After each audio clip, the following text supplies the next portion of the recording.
Para ko, ito na. Yun, no? 80s tayo. Alright. Ready ka na ba? 3, 2, 1, go! You know how to sa Starbucks. Makapagkape. Gusto ko magkape. Oh, Alex! Oh, pare! Nandito ka. May hinihintay ako eh. Hinihintay mo. Pare, basta. Chicks na ba yan? Chicks? Oh, chicks. Talaga? Ano yan? Ito, nag-check. Text na, oh. Ano sabi? Sabi niya, wait mo lang me. Dito na me, waiting sa Starbucks Cafe. Order na me. Ang tagal, where na kaya yun? Ika'y dumating. At ang sabi yun sa akin, take home me.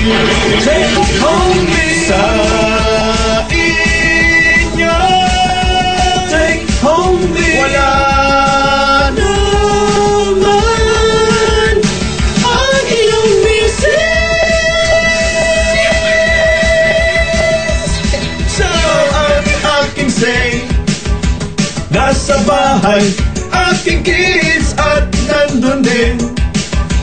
Aking ganyan, hindi dun okay. Kaya aking say, hindi uubra ang iyong sinabi. Take home me. Take home me. Sa inyo, take home me. Wala naman ang iyong misis.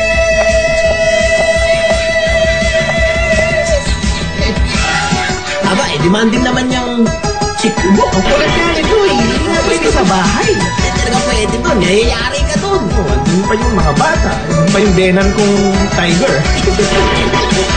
Agatin kayong dalawa nun. Ano lang kaya pwede?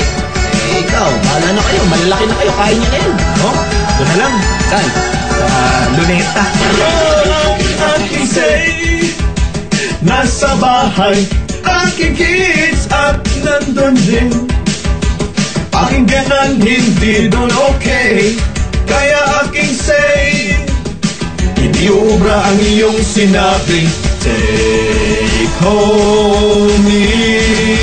Take home me. Sa inyo, take home me. Wala naman